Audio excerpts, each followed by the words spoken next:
Hello friends, আসসালামু আলাইকুম। কেমন আছেন আপনারা? আমি আজকে আরেকটি ব্লগ নিয়ে এসেছি আপনাদের মাঝে। প্রতিদিনের মতো আজকেও এই ব্লগটা কিন্তু অনেক সুন্দর হবে এবং অনেক কিছুই শিখতে পারবেন।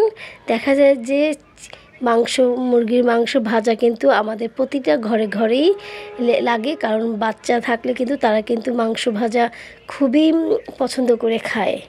তো আসলে আমরাও কিন্তু বড়রাও মাংস ভাজাটা খুব পছন্দ করি। তো যাই হোক, আমি আজকে সেটাই দেখাবো যে খুব সহজভাবে এবং ঝটপট করে ঘরে যে উপকরণগুলো থাকে সেগুলো দিয়ে কিভাবে সুন্দর করে চিকেন ফ্রাই করতে পারি, সেটাই আমরা আর কি আজকে আপনাদের মাঝে শেয়ার করব। তো সাধারণত মুরগি মাংস তো ধুয়ে কেটে সব পরিষ্কার করেই নিতে হয়, তো আমি তাই নিয়েছি।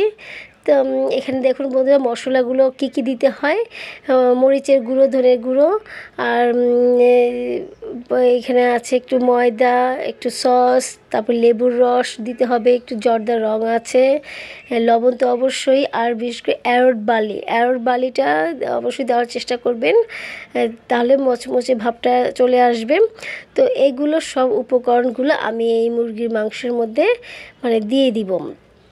তো এই উপকরণগুলো দেওয়ার পরে কিন্তু প্রায় 2-3 ঘন্টা, মিনিমাম 2-3 ঘন্টা পর্যন্ত ম্যারিনেট করে রেখে দিতে হবে। আর যদি পারেন আপনারা সারা রাত ম্যারিনেট করে রাখতে, তাহলে তো অনেক ভালো হবে, অনেক সফট হয়ে যাবে এই মুরগির মাংসগুলো।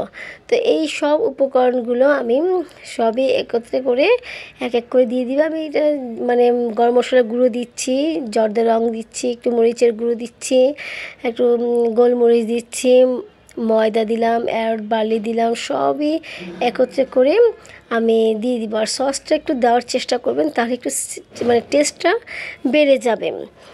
সসে কি হয়, মুরগির মাংসের ভিতরে ভিতরে প্রবেশ করে, আর সেই টেস্টটা বাড়ানোর জন্য আমরা সসটা দিয়ে থাকি।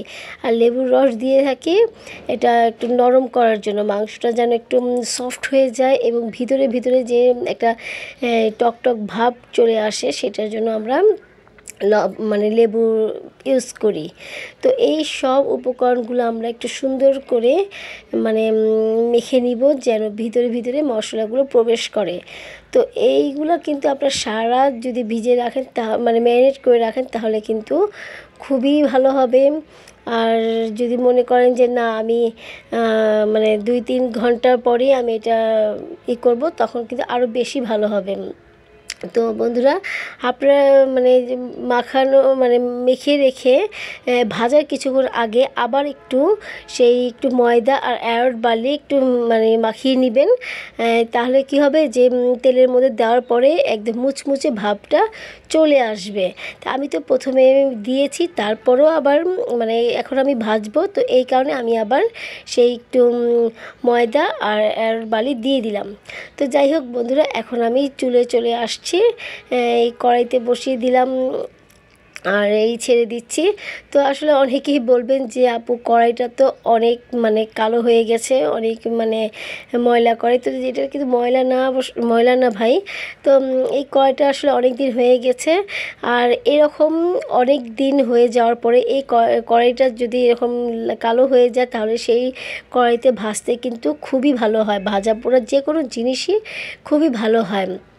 তো আমি এই কারণে এই কড়াইটা আমি ফেলে দেই না, আমি এটা রেখে দিয়েছি। আমার ভাজা পোড়া করতে অনেকই ভালো লাগে এবং লেগে যায় না, খুব সুন্দর করে ভাজা হয়ে যায়, যেমন ডিম ভাজা, চিকেন ফ্রাই ভাজা তো হয়ে যায়।